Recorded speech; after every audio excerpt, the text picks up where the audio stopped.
Reflecting type telescope. तो अब हम रिफ्लेक्टिंग टाइप टेलीस्कोप का रे डायग्राम बनाते हैं। तो इसके डायग्राम के लिए देखो, सबसे पहले हम यहां पर क्या करेंगे, लाइन ले लेंगे। देखो यहां पर ये अपने पास एक, हमने सबसे पहले एक ये लाइन कंसिडर कर ली है।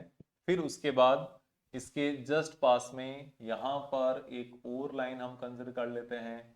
थोड़ा सा क्या है, डबल लाइन से बनाएंगे तो थोड़ा दिखने में थोड़ा ठीक लगेगा, अच्छा लगेगा दिखने में। ये हमारे पास एक यहां पर ये एक बड़ी ट्यूब हो गई, बड़ी एक जगह हो गई इसके अंदर। फिर अब हम क्या करेंगे, यहां पर ये एक मिरर यहां पर और एक मिरर यहां पर, और फिर ये पीछे से ये इसके मैकेनिकल सपोर्ट के लिए हो गई ये सब, है ना।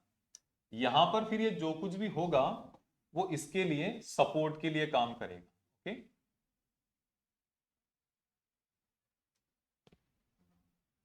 और ये क्या है, मिरर है, ये आपको थोड़ा आइडिया होना चाहिए, मैं आपको बता देता हूं बार बार।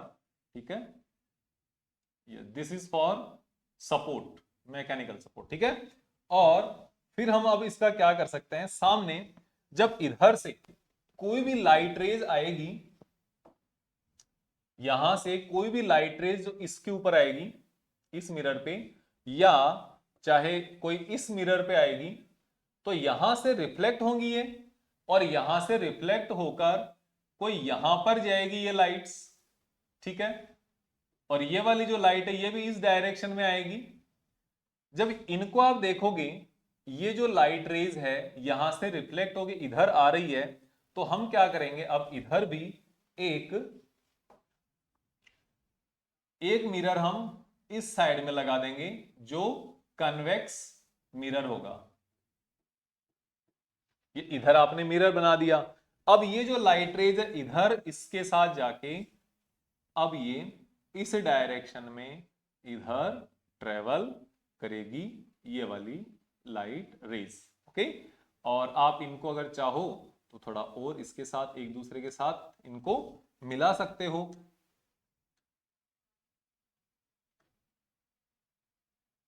यहां पर, ठीक है, यहां पे मिला सकते हो। अब क्या हो गया, यहां पर इस जगह पर है ना, इस जगह पर हम एक बॉक्स यहां पर बना देते हैं, ये इस टाइप का, और ये बॉक्स इन सभी रेज को यहां से कलेक्ट करने के काम आएगा, और यहां पर हम फाइनली एक लेंस लगा देते हैं। तो इससे क्या हो जाएगा, हमारे पास जो कुछ भी इमेज बनेगी इस फील्ड में वो हम यहां पर इस बॉक्स में यहां पर हमें मिल जाएगी। ठीक है, और इसको हम आराम से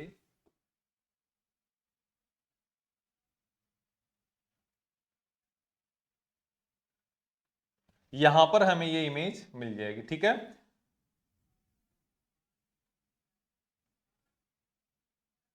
ये आपको थोड़ा सा देखना पड़ेगा बस। ये क्या है, रिफ्लेक्टिंग टाइप टेलीस्कोप हो गया, रिफ्लेक्टिंग टाइप टेलीस्कोप। अब इसमें और क्या करना है, इसमें और कुछ नहीं करना है।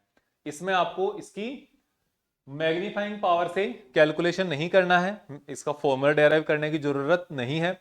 इसकी जो मैग्नीफाइंग पावर होगी वो ये जो मिरर्स जो बने हुए हैं ना, इनकी फोकल लेंथ और इसके अरेंजमेंट को यूज करके हम डायरेक्ट कैलकुलेट कर सकते हैं, कोई इसकी जरूरत नहीं होती। ठीक है, अब दूसरी बात देखो, मिरर है तो मिरर के साथ क्या क्या खास बात होती है, पीछे से पॉलिश्ड होता है, पीछे से इसका कोई रोल नहीं होता है ना, आर पार नहीं होती लाइट रे, तो पीछे से आप जितना चाहे इतना अच्छा मैकेनिकल सपोर्ट बना सकते हो, पहली बात।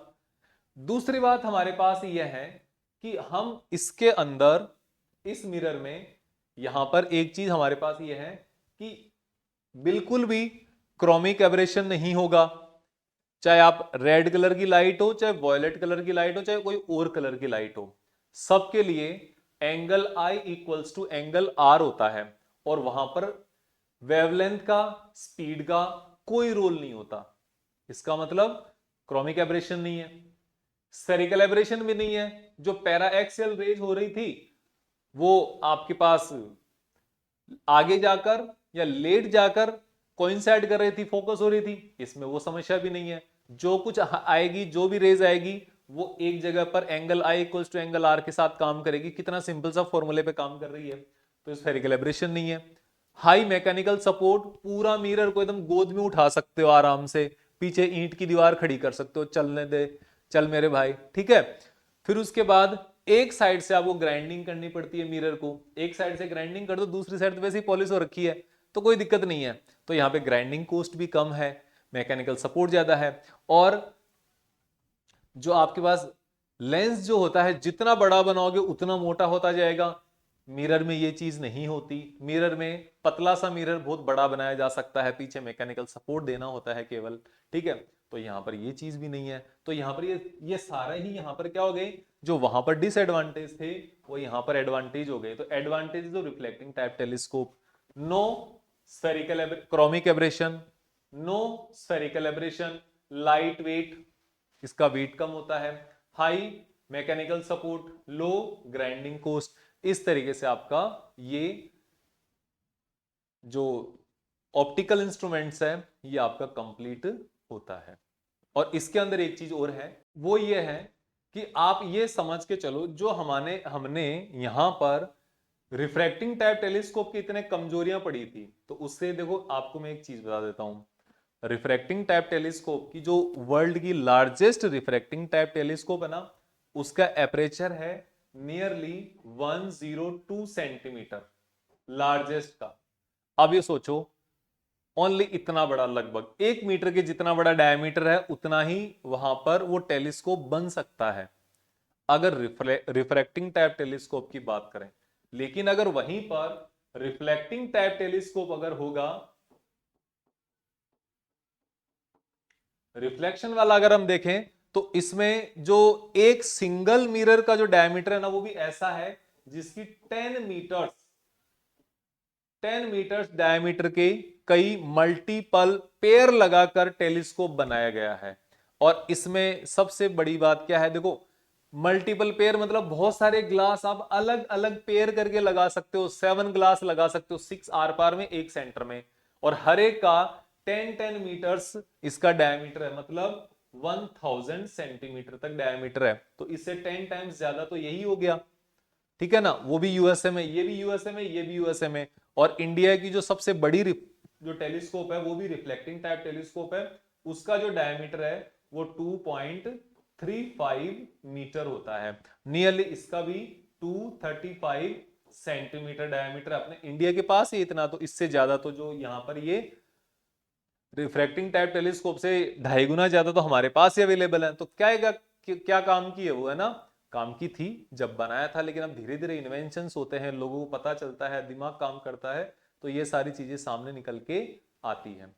तो अब हम यहाँ पर इस चैप्टर को पूरा करते हैं, और हमें अब आगे नेक्स्ट जो चैप्टर होगा उसको बहुत अच्छे से करेंगे। और यहाँ पर ऑप्टिकल इंस्ट्रूमेंट मैंने आपको बहुत शानदार तरीके से करवा दिए हैं। इसके बाद आपको सिर्फ क्वेश्चंस प्रैक्टिस करनी है, और ज्यादा कुछ यहाँ पे करने की जरूरत नहीं है। और अब हम मिलते हैं नेक्स्ट लेक्चर में नए चैप्टर के साथ, नई एनर्जी के साथ, नई धुन के साथ, नए इंटरेस्ट के साथ, और आपके पुराने बच्चों के साथ, ठीक है। और आप ये यहां पर वीडियो अगर देख रहे हैं तो वीडियो को लाइक करें, शेयर करें, सब्सक्राइब करें। अपने आप आपको बहुत अच्छे अच्छे टॉपिक, बहुत जितने रिक्वायरमेंट है वो आपको सब कुछ यहाँ पे मिलेगा। Thank you very much.